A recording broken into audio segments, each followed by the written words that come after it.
Halo Gaputer di seluruh jagat raya, gimana kabarnya? Semoga always good. Oke, dengan alunan musik rock yang sangat memacu adrenalin, tidak seperti biasanya, kali ini kita akan membahas sebuah film pergelutan yang akan membuat jiwa-jiwa brutal Gaputer sekalian meronta-ronta. Oke, tidak usah terlalu panjang dan lebar bacotnya, langsung saja check this in.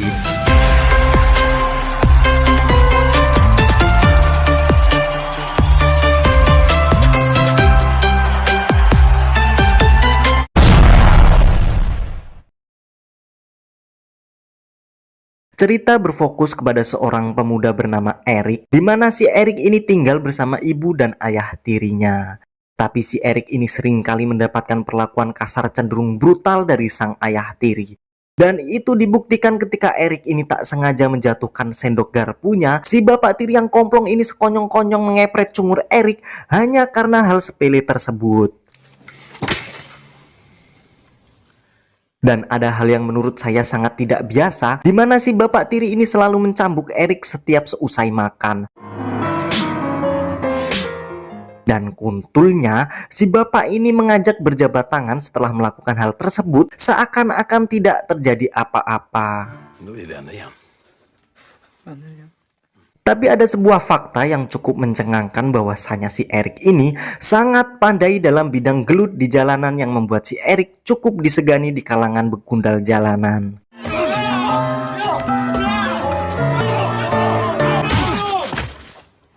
Dan dari hal tersebut kita bisa menyimpulkan bahwa si Eric ini bisa saja dengan mudah mengepret balik cungur si ayah tiri, bahkan bisa memindahkan posisi mata kiri si ayah pindah ke bagian kanan. Dan karena hal tersebut juga Eric sering keluar masuk sekolah dikarenakan tidak ada satupun sekolah yang sanggup untuk menangani sifat brutal si Eric.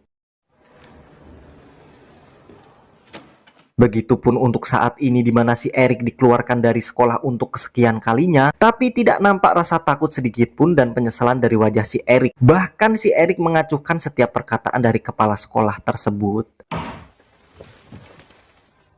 På ett allmänt läroverk i det här landet igen. Sesampainya di rumah, Eric melihat ibunya menjual beberapa barang miliknya kepada seorang bernama Wasimin.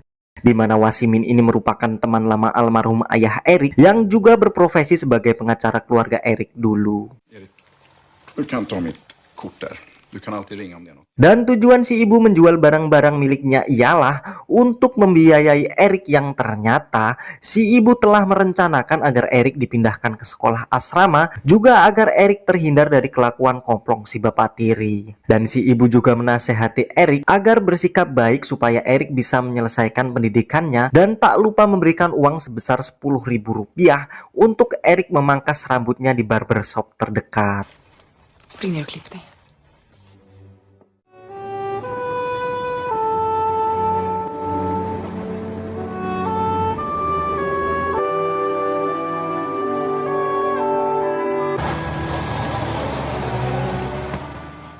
Sesampainya di asrama, Eric mendapat seorang teman dekat bernama Pierre, yang dimana Pierre ini cukup pintar masalah urusan belajar, yang tentu dapat membantu Eric yang cukup kesulitan dalam masalah pelajaran. Tapi Pierre mengatakan kepada Eric bahwa lebih baik terlihat biasa-biasa saja, karena walau dirinya mempunyai bakat, itu tidak akan berguna karena ada sekelompok siswa senior yang dijuluki sebagai Dewan Murid, di mana Dewan Murid ini adalah sekelompok siswa dari golongan bangsawan yang diberi kepercayaan oleh kepala sekolah, termasuk memberikan hukuman kepada murid lain yang membangkang. Tapi kuntulnya, mereka tidak akan pernah suka jika ada murid baru yang terlihat menonjol dari murid lainnya dalam bidang apapun, bahkan hal sepele yang sama sekali tidak penting untuk dipermasalahkan. Ja, verkar bra. Jag vet. Det är som det är.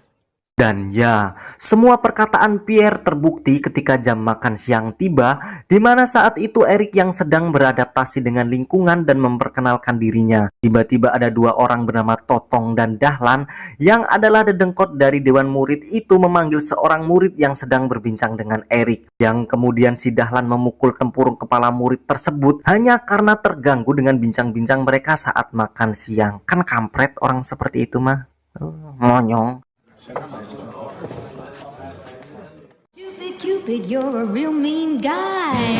I can't do my homework. Terlepas dari itu semua, Erik sangat menikmati hari-harinya di dalam asrama, di mana dirinya mendapatkan teman yang cukup care dan tidak harus satu rumah dengan si bapak tiri yang komplong itu. Dan ada sebuah fakta positif dari banyaknya fakta negatif dari dalam diri si Erik, yang ternyata selain si Erik ini pandai dalam bidang gelut jalanan, ternyata si Erik ini juga sangat berbakat dalam bidang berenang. Dan itu dibuktikan dengan si Erik yang dapat memenangkan kejuaraan renang tahunan di sekolah dan dapat mematahkan rekor yang selalu dipegang oleh murid-murid bangsawan itu.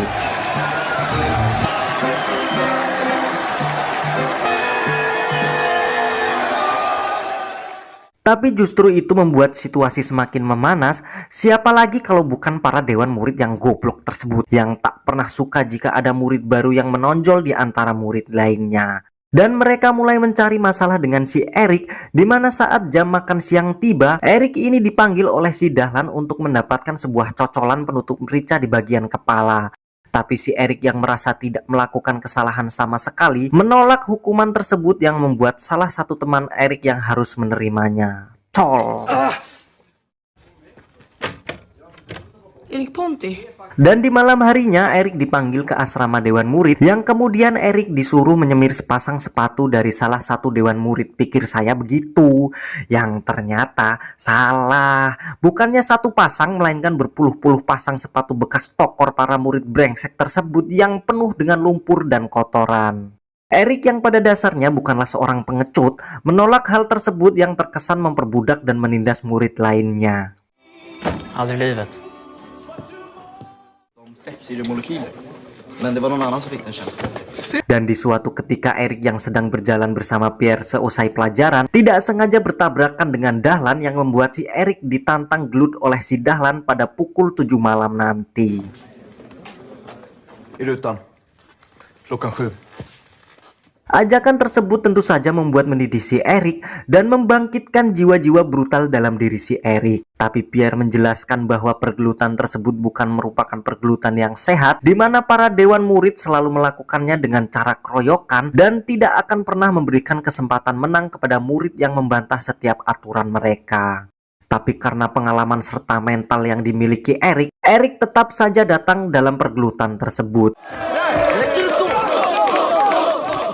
Tapi seketika Erik ingat perkataan si Mama agar dia tetap bersikap baik supaya Erik bisa menamatkan sekolahnya, yang membuat Erik balik kanan dari pergelutan tersebut dan lebih memilih disebut pecundang daripada harus membuat si Mama kecewa. Tapi mereka belum puas karena belum bisa sama sekali untuk menghukum si Erik, yang pada akhirnya si Erik dipanggil ke ruang sidang dewan murid untuk diberikan sebuah hukuman. Yang dimana si Dahlan menyuruh Erik untuk membuat sebuah joglangan dengan panjang 1 meter dan dalamnya juga 1 meter, yang entah apa tujuan si Dahlan ini. Dan ternyata setelah Erik merampungkan hukumannya, si kuntul ini menyuruh Erik untuk menguruknya kembali, yang ini sangat membuat saya berambisi untuk mengucir cungur si Dahlan dan menjepretnya. Tak cukup sampai di situ, ketika Erik bersama Pierre yang hendak beristirahat, tiba-tiba si Totong bersama dengan anak buahnya membuka pintu kamar Erik dan menyiramkan seember ke kamar si Erik. Dan di sini Erik mulai tak tinggal diam, di mana si Erik mengembalikan tersebut dan menyiramkannya ke tubuh si Totong yang sedang enak-enaknya molor.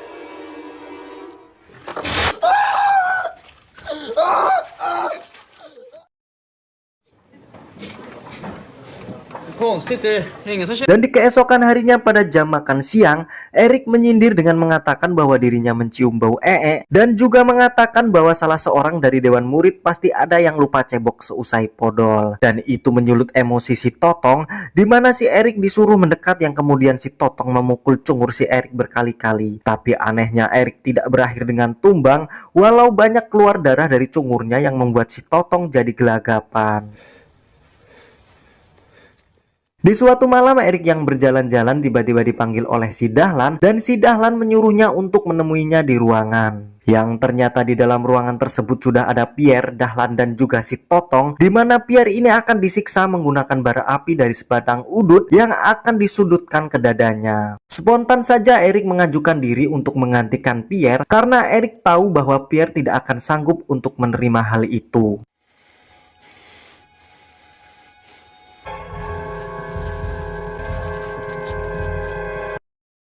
Dan lagi-lagi mereka belum cukup puas melihat Erik yang tidak bisa berbuat apa-apa kala temannya dibully oleh mereka. Dan ketika baru saja sampai di kamar, Erik dan Pierre sudah didatangi oleh si kuntul Dahlan, di mana Dahlan ini menyuruh Pierre untuk berdiri yang kemudian secara tidak sopan, otong si Dahlan mengutur begitu saja di ranjang si Pierre.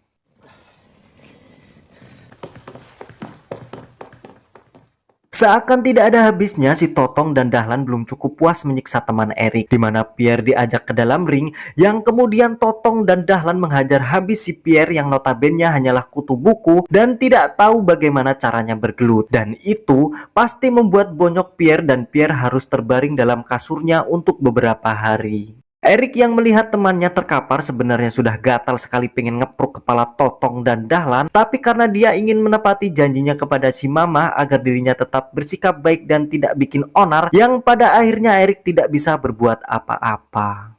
Dan di siang hari Erik yang baru saja keluar dari kelas didatangi oleh Dahlan dan satu temannya, sebut saja si Plontos, menyuruh Erik memasang beberapa patok besi yang saya curiga ini pasti ada itikat tidak baik dari mereka berdua.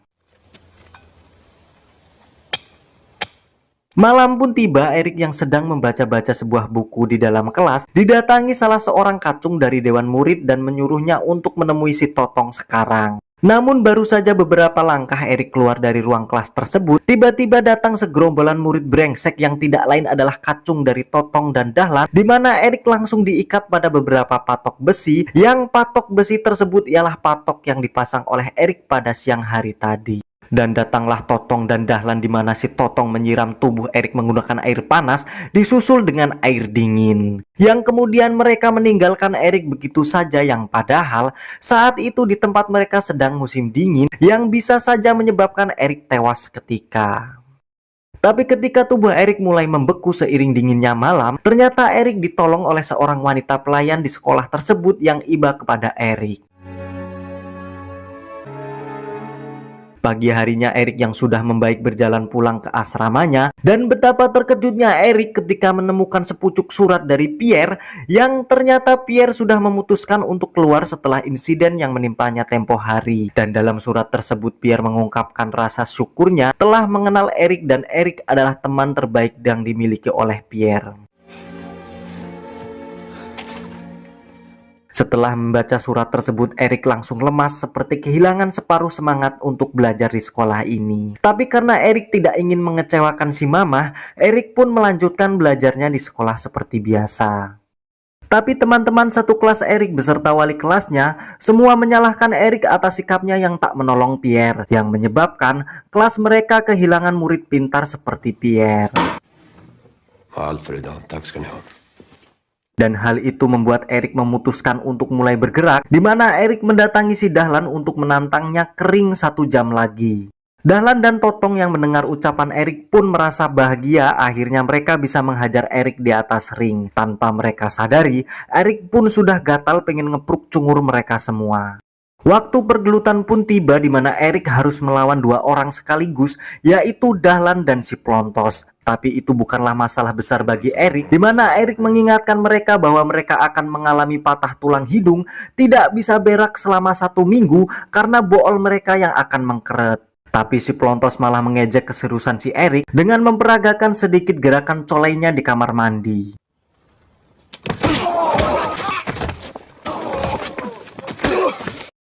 Dan ya, dalam waktu kurang dari 5 detik, mereka berdua sudah tumbang akibat serangan Erik yang tepat mengenai otong dan cungur mereka berdua.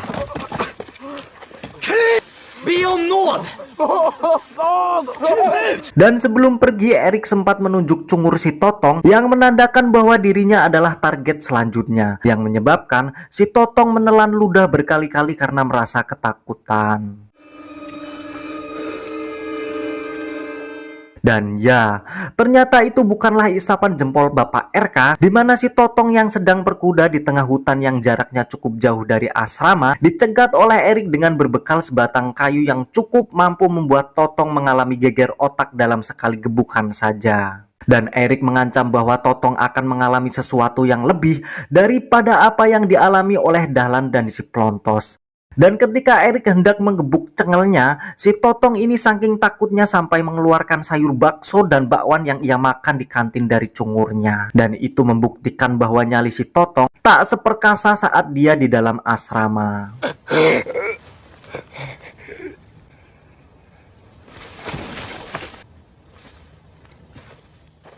Tapi hal tersebut berdampak buruk kepada si Erik, di mana kepala sekolah yang lebih berpihak kepada dewan murid memutuskan untuk mengeluarkan si Erik dengan alasan Erik tidak dapat beradaptasi dengan lingkungan asrama.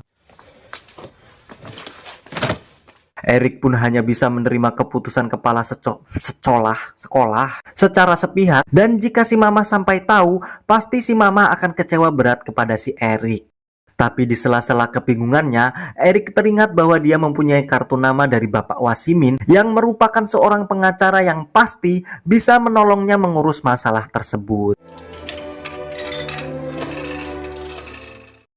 Dan ya, keesokan harinya Erik bersama Wasimin datang menemui kepala sekolah dan dewan guru. Dan Wasimin mengancam jika Erik tidak bisa melanjutkan belajarnya di sekolah ini, maka apa yang diperbuat oleh para dewan murid dan kecenderungan kepala sekolah yang berpihak kepada mereka akan dibawa ke kantor polisi yang otomatis menurunkan martabat sekolah ini di mata masyarakat umum. Eriks historia här. Så att han skulle gärna komma hit och göra ett... Singkat cerita, Erik pun bisa merampungkan masa pendidikannya di sekolah tersebut. Tapi sesampainya di rumah, lagi-lagi si Bapak Tiri yang komplong ini tetap melakukan hal yang sama kepada Erik, yaitu melakukan cambuk di bagian punggung setelah makan malam. Tapi si Bapak Tiri ini dibuat sangat terkejut, di mana si Erik mulai berani menteleng ke arahnya. Bahkan Erik berkata bahwa dalam waktu setengah jam, si Bapak ini akan berada di rumah sakit dengan keadaan geger otak, tulang hidung patah, serta pergelangan tangan yang pindah ke pergelangan kaki. Dan di akhir cerita, Erik dengan sepeda onta pemberian Raja Salman menemui Pierre yang akan berangkat untuk menempuh sekolah bisnis di universitas yang cukup bonafit kala itu. Dan Erik mengungkapkan bahwa pertemanannya dengan Pierre tidak akan lekang oleh waktu, dan film pun mamat, ending yang sangat menguntulkan.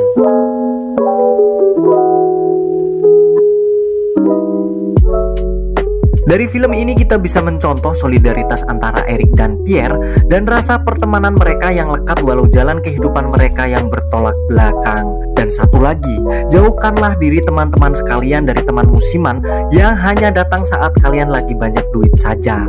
Karena itu pasti sangat-sangatlah menguntulkan. Oke, sampai jumpa di video selanjutnya. Dadah.